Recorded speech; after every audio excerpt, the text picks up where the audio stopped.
کیونکہ خدا نے ختم کس کو کیا ہے؟ تخلیق کے کام کو ختم کیا ہے، اسے پورا کر دیا ہے. اور خدا جو بھی کام کرتا ہے ادھورا نہیں کرتا بلکہ پورا کرتا ہے. سو جو بھی اس نے تخلیق کی ہے اس نے اسے ختم کیا ہے. جس طرح صلیب پر یسوع مسیح نے اپنے کام کو ختم کیا تھا اور کہا تھا اٹ از اکمپلشڈ، تمام ہوا. جو بھی کام خدا کرتا ہے وہ پورا کرتا ہے، وہ کبھی بھی ادھورا کام نہیں کرتا. سو دوسرا جو لفظ ہے جس میں لکھا ہے کہ فارغ ہوا یا اس نے آرام کیا، اس کا یہ ہرگز مطلب نہیں ہے کہ خدا تھک گیا تھا تو اس نے آرام کیا، کیونکہ تھکاوٹ خدا کے لیے نہیں ہے. ایون کہ گناہ سے پہلے جو دنیا بنائی گئی تھی تھکاوٹ اس کے لیے بھی نہیں تھی، تھکاوٹ آدم کے لیے بھی نہیں تھی. لعنت سے پہلے تھکاوٹ یا پسینہ بہانا، محنت اور مشقت اور یہ ساری چیزیں نہیں تھیں، یہ ساری چیزیں نہیں تھی. یہ تو سب گناہ کا اثر تھا. جب انسان نے گناہ کیا جس کی وجہ سے زمین لعنتی ہوئی، لعنت آئی، اس کے بعد یہ سارے اثرات آپ دیکھتے ہیں. لیکن گناہ کا اثر زمین اور انسان اور کائنات پر پڑا ہے، خدا پر گناہ کا کوئی اثر نہیں ہے. سو خدا تھکتا نہیں ہے، یہ وہ والا تھکنا نہیں ہے. یسایہ کی کتاب اگر اس کا آپ 40واں باب اور 28ویں آیت دیکھیں تو وہاں پر لکھا ہے خداوند خدائے ابدی و تمام زمین کا خالق تھکتا نہیں اور ماندہ نہیں ہوتا، اور ماندہ نہیں ہوتا. پھر زبور 121 اور اس کی 4 آیت میں لکھا ہے دیکھ اسرائیل کا محافظ نہ اونگھے گا نہ سوئے گا. سو خدا تھکتا نہیں ہے، وہ سوتا نہیں ہے، اس کو آرام کی ضرورت نہیں پڑتی. ایسی کوئی بات نہیں ہے کہ جی خدا اب تھک گیا. سو یہ تھکنا نہیں ہے، یہ جو آرام ہے یہ بیسیکلی اس خوشی کو ظاہر کرتا ہے جو کہ خدا کو اپنی کریشن سے تھی، کیونکہ اس نے سب کچھ اچھا اور خوبصورت بنایا ہے. خدا اپنی کریشن سے خوش ہے. یہاں پر اس دن کے تعلق سے اتنا ہی لکھا ہے. ہم جو سبت ہے اس کے تعلق سے جو حکم کے طور پر دیا گیا 10 احکام میں، ہم بعد میں ڈیٹیل سے سیکھیں گے اس کے تعلق سے. لیکن یہاں پر جو آرام ہے وہ کریشن کے تعلق سے بیان کیا گیا ہے. آئیے 4 آیت پر غور کریں. 4 آیت میں لکھا ہے یہ ہے آسمان اور زمین کی پیدائش جب وہ خلق ہوئے، جس دن خدا نے زمین اور آسمان کو بنایا، اور زمین پر اب تک کھیت کا کوئی پودا نہ تھا اور نہ میدان کی کوئی سبزی اب تک اگی تھی، کیونکہ خدا نے زمین پر پانی نہیں برسایا تھا اور نہ زمین جوتنے کو کوئی انسان تھا، بلکہ زمین سے کہر اٹھتی تھی اور تمام روئے زمین کو سیراب کرتی تھی. اب یہ آیتیں بڑی قابل غور ہیں. کچھ لوگوں کا خیال ہے کہ یہ جو دوسرے دن کی کریشن ہے اس کو بیان کیا گیا ہے. کون سے دن کی؟ پہلے دن خدا نے کیا بنایا؟ ریپیٹ کیجئے گا. پہلے دن، اور اس کے بعد روشنی کو. خدا نے سب سے پہلے کس کو پیدا کیا؟ روشنی کو پیدا کیا. دوسرے دن خدا نے کیا پیدا کیا تھا؟ بائبل میں سے دیکھ لیں گا، نہیں آتا. ویسے تو یاد ہونا چاہیے اب زبانی. بتائیں دوسرے دن کیا پیدا کیا تھا خدا نے؟ اور فضا کے ساتھ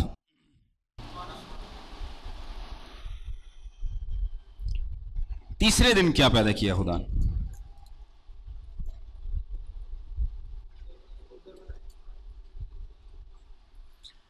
تیسرے دن خدا نے جڑی بوٹیوں کو اگایا تھا. جڑی بوٹیوں اور پودوں اور درختوں کو تیسرے دن اگایا تھا. اب کچھ لوگوں کا خیال ہے کہ یہ جو بات لکھی ہے کہ زمین پر اب تک کوئی کھیت کا پودا نہ تھا اور نہ میدان کی کوئی سبزی اب تک اگی تھی، کیونکہ خدا نے زمین پر پانی نہیں برسایا تھا اور نہ زمین جوتنے کو کوئی انسان تھا. اب آپ نے غور کرنا ہے، 2 وجوہات ہیں کہ زمین پر اب تک کوئی پودا نہیں اگا. زمین پر کوئی پودا اور کھیت کی سبزی نہیں اگی. 2 وجوہات کیا ہیں؟ کہ زمین پر خدا نے پانی نہیں برسایا. زمین پر خدا نے پانی نہیں برسایا. اب یہ جو پانی برسانا ہے یہ کس چیز کو ظاہر کرتا ہے؟ بارش کو. یہ کس چیز کو؟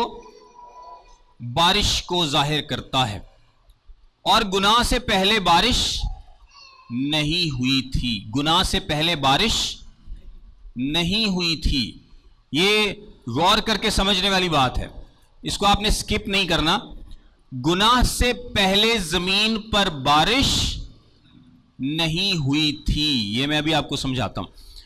یہ جو بات لکھی ہے یہ تیسرے دن کا اکاؤنٹ نہیں ہے کہ جی ابھی تک زمین پر کوئی پودا یا سبزی نہیں اگی, کیونکہ جو باتیں دو لکھی ہیں کہ ابھی تک بارش نہیں ہوئی اور کوئی انسان نہیں ہے کہ زمین کو جوتے, تو بارش بھی گناہ کے بعد ہے اور زمین کا جوتنا بھی گناہ کے بعد ہے, جو کہ ایک سزا کے طور پر آدم کو کہا گیا تھا کہ اب تو زمین کو جوتے گا اور محنت مشقت کرے گا.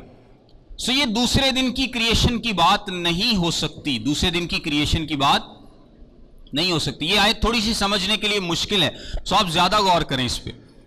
یہ دوسرے دن کی بات نہیں ہے, یہ پرانے دنوں کی جو کریشن ہے اس کی ڈیٹیل کو بیان کیا جا رہا ہے. اس کو سمجھنے کے لیے تھوڑا سا عبرانی جو سوچ ہے اس کے مطابق ہمیں سمجھنا پڑے گا. اور عبرانی سوچ کیا کہتی ہے؟ ایک یونانی طریقہ ہے سوچنے کا اور ایک عبرانی یا سیمیٹک طریقہ ہے سوچنے کا. آج ہم جس انداز سے زیادہ تر سوچتے ہیں یا جو ہمارا غور و فکر ہے وہ زیادہ تر یونانی سوچ رکھتا ہے. کون سی؟ یونانی. لیکن جو سیمیٹک یا عبرانی سوچ ہے یہ اس سے مختلف ہے. یہ اس سے کیا ہے؟ مختلف ہے. عبرانی سوچ میں ایک چیز کو بیان کیا جاتا تھا اور بعد میں اس کی تفصیل بتائی جاتی تھی. ایک چیز کو بیان کر کے بعد میں اس کی تفصیل بتائی. جس طرح پہلا باب کریشن کو بیان کرتا ہے اور اب دوسرا باب کیا کر رہا ہے؟ اس کی ڈیٹیل بتا رہا ہے. اس کی ڈیٹیل بتا رہا ہے. سو یہ جو 5ویں اور 6ٹھی آیت میں بات لکھی ہے یہ ڈیٹیل ہے. یہ پہلے باب کی ڈیٹیل ہے کہ زمین پر اب تک کوئی کھیت کا پودا نہ تھا اور زمین کی کوئی سبزی اب تک نہ اگی تھی, کیونکہ خدا نے زمین پر پانی نہیں برسایا تھا اور زمین جوتنے کے لیے کوئی انسان نہیں تھا, بلکہ زمین سے کوہر اٹھتی تھی اور تمام روئے زمین کو سیراب کرتی تھی.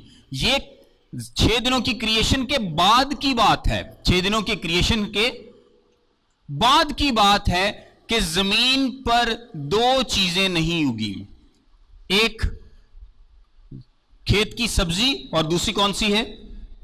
کھیت کا پودا اور میدان کی سبزی. کھیت کا پودا جو ہے وہ اکثر سکولرز اس بات پر ایگری کرتے ہیں کہ یہ جڑی بوٹیوں کو ظاہر کرتا ہے. یہ کس چیز کو ظاہر کرتا ہے؟ جڑی بوٹیوں کو, یا تھورنز اینڈ تھسلز کو, اونٹ کٹارے. کیونکہ جب لعنت آئی تھی تو خدا نے کیا کہا تھا؟ اب زمین تیرے لیے اونٹ کٹارے اگائے گی. زمین کیا کرے گی؟ اونٹ کٹارے یا کانٹے یا جڑی بوٹیاں اگائے گی. اور جڑی بوٹیاں کیا کریں گی؟ جڑی بوٹیاں فصل کو خراب کرتی ہیں. جڑی بوٹیاں فصل کو خراب کرتی ہیں. اور جڑی بوٹیاں اگیں گی کس سے؟ بارش سے. کس سے؟ جب بارش ہوگی تب جڑی بوٹیاں اگیں گی اور وہ فصل کو خراب کریں گی. یعنی انسان فصل اگانے کی کوشش کرے گا. جو لعنت دیکھیں, جب خدا نے آدم کو, ہوا کو, باغ عدن کو بنایا ہے تو سب کچھ بہت اچھا تھا, سب کچھ پرفیکٹ ہے. اور کیا لکھا ہے کہ زمین سے کوہر اٹھتی تھی. اب یہ جو زمین سے کوہر اٹھتی, کچھ لوگ اس کی ٹرانسلیشن کرتے ہیں مسٹ کے طور پہ, جس طرح یہ نمی ہوتی ہے ہوا میں, لیکن اس کی ٹرانسلیشن بیسیکلی کیا ہے کہ زمین کے نیچے سے پانی اٹھتا تھا. اب آپ اس کو سمجھ پائیں گے کہ گناہ سے پہلے جو جتنی بھی جڑی بوٹیاں تھیں وہ کیسے پھل پھول رہی تھیں کہ زمین کے نیچے سے پانی اوپر کو اٹھتا تھا. جو ہائیڈرولوجیکل سائیکل ہے, جس کو ہم واٹر سائیکل بھی بولتے ہیں, وہ کیا کرتا ہے کہ زمین پر سورج کی کرنیں پڑتی ہیں, وہاں سے بھاپ اٹھتی ہے, بادل بنتے ہیں اور وہ بادل بارش برساتے ہیں اور وہ پانی نیچے گرتا ہے.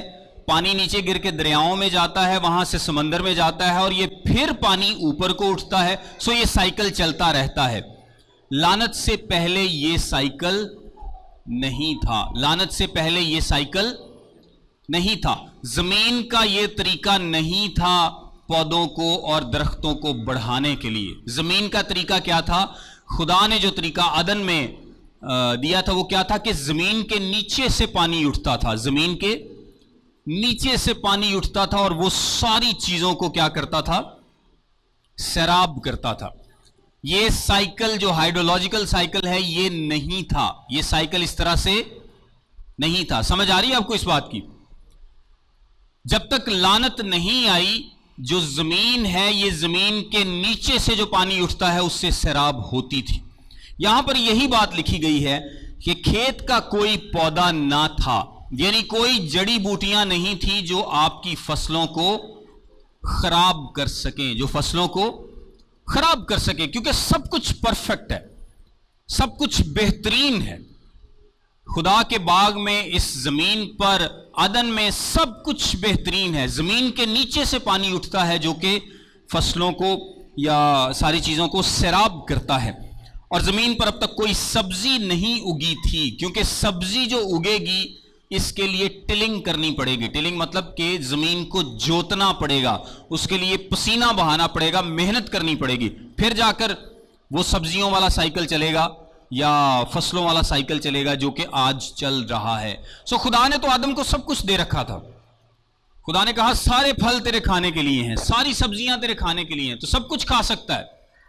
زمین نیچے سے سیراب کر رہی ہے، آدم کو کسی چیز کی فکر کرنے کی ضرورت نہیں ہے۔ آدم کو خدا نے باغ میں، باغ عدن میں رکھا ہے، اس کو یہ نہیں کہا کہ اب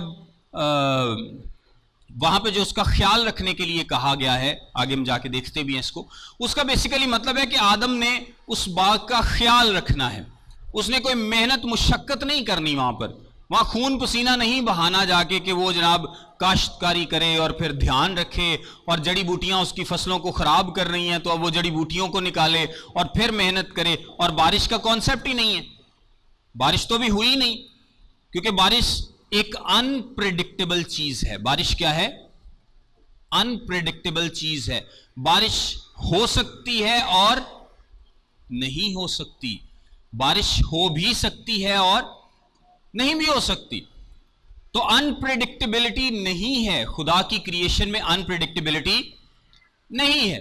گناہ سے پہلے کوئی انپریڈکٹیبلٹی نہیں ہے کہ آدم اب یہ سوچے کہ ہو جو میں نے فصلیں بوئی ہیں کہیں ان کو جڑی بوٹیاں نہ خراب کر دیں، پتہ نہیں مینہ پینا ہے کہ نہیں پینا، ایسا کچھ نہیں ہے، کیونکہ زمین کے نیچے سے پانی اٹھ رہا ہے اور وہ ان چیزوں کو سیراب کر رہا ہے، اور آدم کیا کر رہا ہے؟ صرف محظوظ ہو رہا ہے، لطف اٹھا رہا ہے، اور ان چیزوں کا ایک طرح سے کہہ لیں کہ دھیان رکھ رہا ہے، کیونکہ ان کو خراب کرنے والی کوئی چیز ہی نہیں ہے۔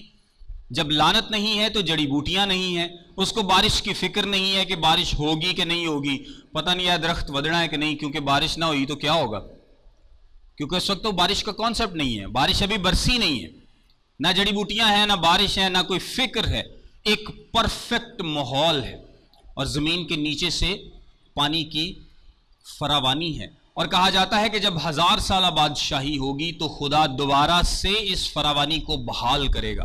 کیوں کیا لکھا ہے کلام میں؟ کہ بیابان جو اجاڑ جگہیں ہیں وہ بھی کیسی ہو جائیں گی؟ سرسبز ہو جائیں گی، وہ بھی سرسبز ہو جائیں گی۔ لعنت کی وجہ سے جو ایک انپریڈکٹیبلٹی آئی، جس میں ہم اندازہ ہی نہیں کر سکتے کہ بارش ہوگی یا نہیں ہوگی، ہماری فصل ہوگی یا نہیں ہوگی، یا کیسی ہوگی، سو آدم کو یہ فکر نہیں تھی، آدم کو یہ فکر نہیں تھی۔